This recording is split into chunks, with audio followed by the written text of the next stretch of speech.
Cooking soul.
Hi, everybody. Nick Gismondi one more time from Pinehurst in the Donald Ross room. Pleasure to have you along as we get set to wrap up the 78th Donald Ross Jr. Championship that just concluded as 2025 is getting ready to conclude. As always, Rhea Scott, Steve Scott with me on this one after 2 full days of action from Pinehurst.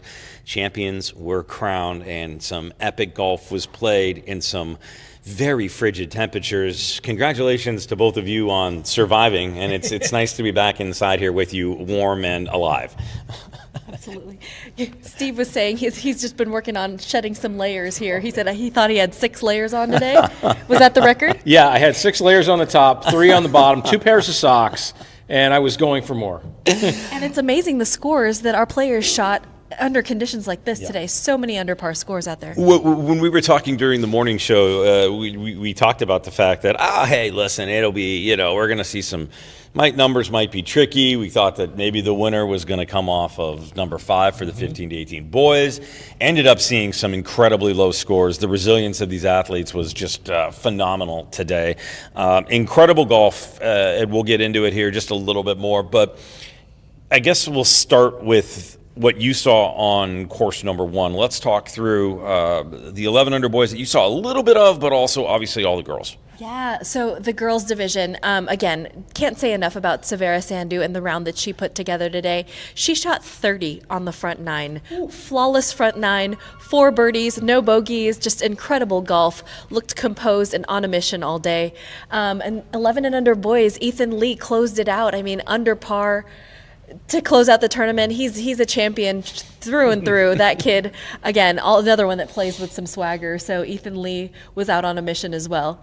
Did it get progressively more tricky on the golf course today, or did it get a little easier? Because it did start off cold. There were some moments throughout the day where I'm like, oh, it's not so bad out. But the morning was tough. Hands were cold, very cold, and that was just me holding a microphone. I can't imagine the golf club in their hands. Absolutely. Those starting holes really, really cold. And then kind of in the middle there, the wind started to pick up. And then at the end there, I feel like the wind tailed off a little bit, or just where we were on the golf course. It was those holes that sat a little bit lower on the course where it wasn't as affected by the wind.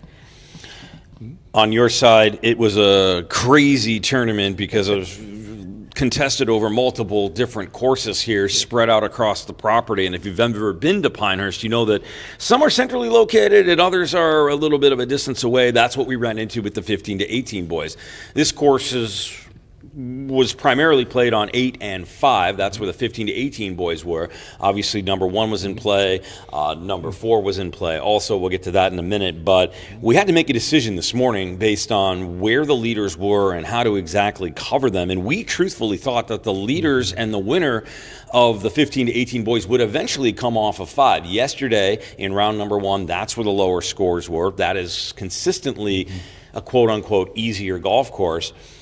But the leaders did start on 8 because they played yesterday on 5. So that's where we started the day, and that ended up being where the leaders remained all day long on number 8. Yeah, I think we all had an inkling. Jake Brady, who did end up winning, the local product, knew these golf courses as well or better than anybody. So that was a huge leg up. He was already tied for the lead going into today, playing that course number 8. I thought that would be a little bit of an advantage, might tip the scales just a little bit, and it was just enough to get it done. But yes, it could have gone anywhere in any way, but most of those leaders did really finish on that course number 8. And man, it was a test out there for sure. And I mean, there's a lot of uphill shots and a lot of calculations to figure out. Some very tricky hole locations. The reading the putts was very challenging, even with hole locations that seemingly looked in the middle of the greens. There were some kind of wicked breaks that were very hard to decipher.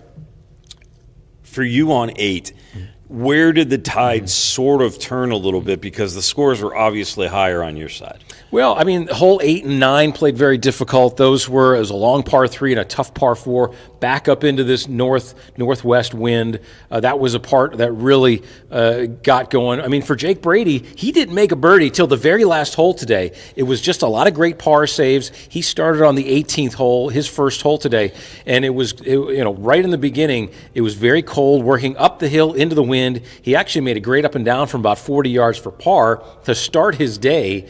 And that kind of, every par, a little victory on days like this. And so that really propelled him. I mean, Spencer Mills was right in there till the very end. He shot 1 under he was 1 under through his first 9 holes and kind of caught the leaders.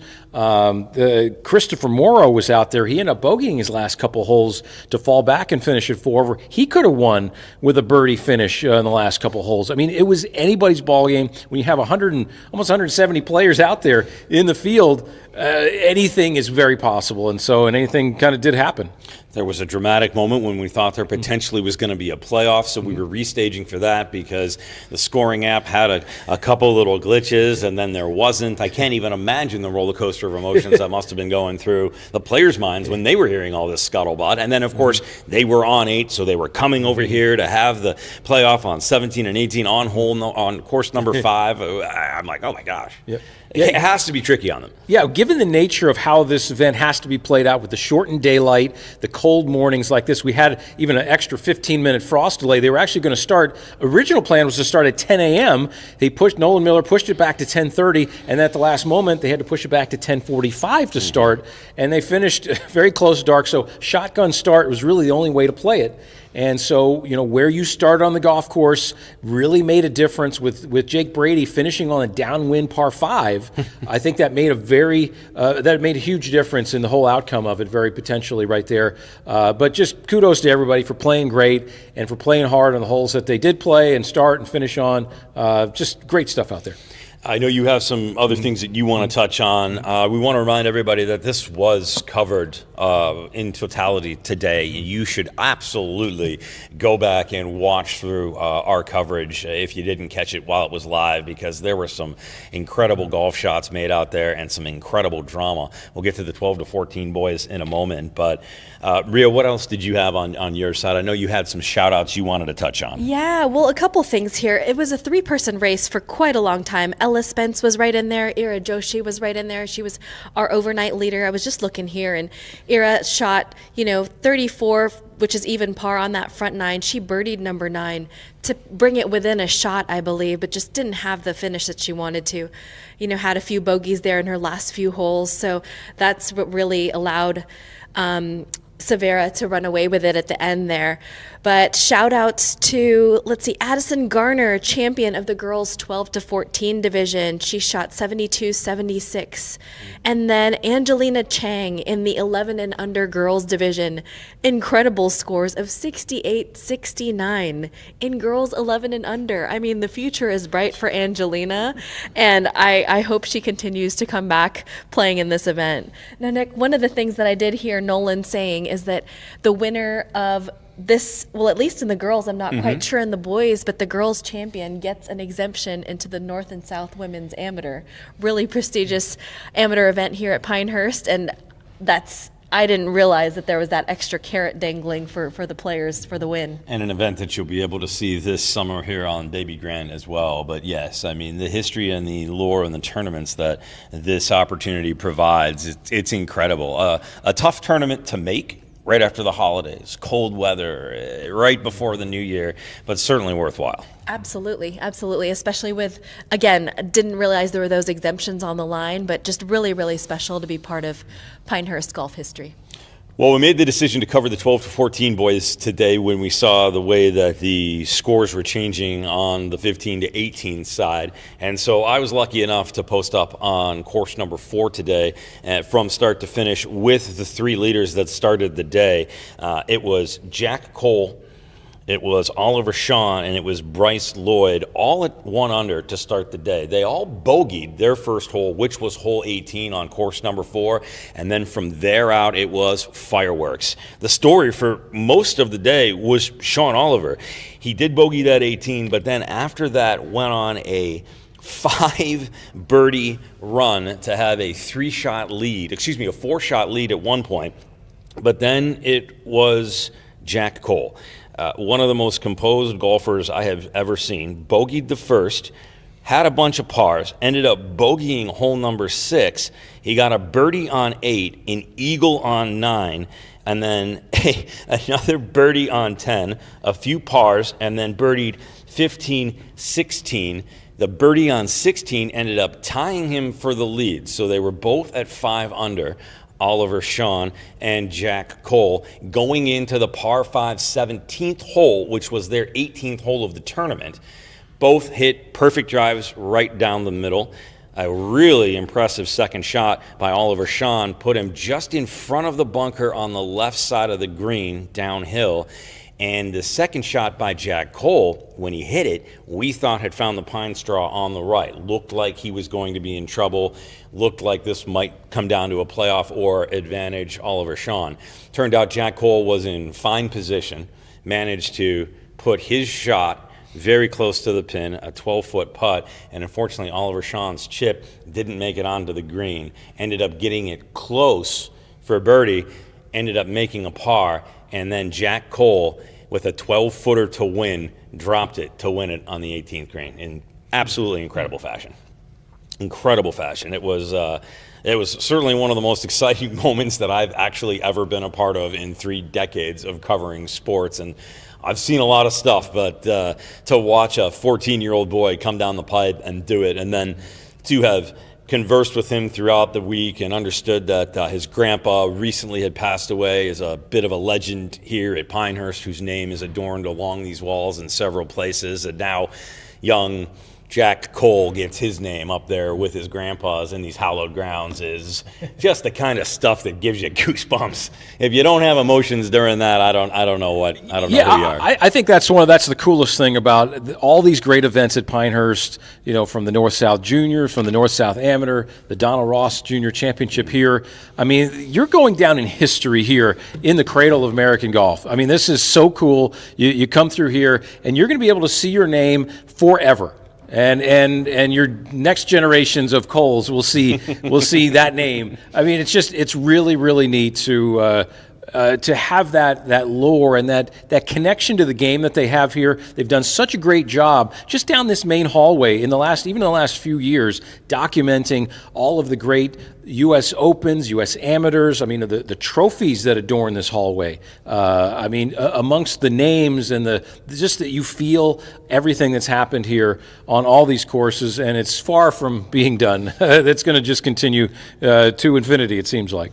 All right. Well, we're getting ready to wrap things up from the 78th Donald Ross Junior Championship and close out 2025 with a bang. Just some final thoughts from both of you on the last few days of action here at Pinehurst. Yeah, I mean, for us to be able to cover all these golf courses, I think that's one of the coolest things. I don't know if that's ever been done in a junior golf tournament like this before. So I think that's really cool to be a part of that and to see it all kind of happen behind the scenes.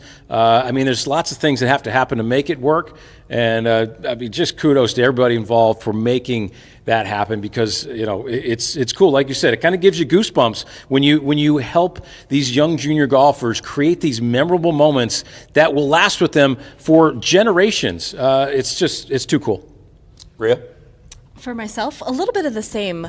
Covering golf on 3 different golf courses, essentially 3, 4, 5 different tournaments going on at one time. Yeah. I don't know when that's ever been done before, but really showcasing various levels and ages of junior golf here this week. I think the future is bright for golf, and I'm just really excited to keep coming back to this tournament, maybe seeing the future champions move up in age divisions and seeing how they compete. But a really exciting and great test of golf this week, both in conditions, golf courses, the field of play, just really exciting all the way around. I think there are moments, at least for me as a broadcaster, that you take for granted when you have a microphone in your hand, and you can sometimes get lost in the fact that it's a job. But at the end of the day, you understand that it is storytelling at its finest, and it is the best reality TV that you could possibly be a part of. And whether it's 12 to 18-year-old boys or girls or professional athletes, there's something about the competitive spirit, if you're playing in events like this, that just gets you going. And to be able to be a part of it and to have Baby Grand care so much about it to help grow the game and give these incredible athletes the stage that they had here at this event and all events is something that really should be commended. And mostly to all of you for being a part of it with us and following along and watching and retweeting and setting your notifications. We can't thank you enough for being on this journey with us. That is going to wrap up the 78th Donald Ross Junior Championship, the 78th edition here in 2025. Big shout out to everybody here at Pinehurst for putting on an incredible event, including the tournament director, Nolan Miller. A huge shout out to the folks at the Carolina Hotel for hosting us. Absolutely wonderful and fantastic. And if you're staying at Pinehurst, stay at the Carolina Hotel. I'm telling you that not because I have to, and I don't. I'm telling you because it's the smart move. For our incredible crew behind the scenes who battled the elements with us the entire time, it's early mornings and it's late nights. We thank you so very much. And to my guys behind the scenes who do an amazing job, Stan and Brandon. They are producers, they are audio guys, they are cameramen, they are editors, and they are also my psychologist 99% of the time. I thank the two of you both very much, and you know I love you. And finally, to the two of you, just absolute phenomenal work. You have blossomed into an incredible broadcaster, Rhea. Fun working with you. Congrats, and you've got a future ahead of you in this if you decide you don't want to coach women's golf at the best school in the world anymore. And Steve, the consummate professional, thank you so much for your contribution and for being Steve Scott, the Steve Scott. That is going to do it for us. I'm definitely talking too much now, so we'll say goodbye. For Steve and Rhea, I'm Nick Gismondi. Thank you so much for joining us. Keep following along on Baby Grand. Good night from Pinehurst.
cooking soul.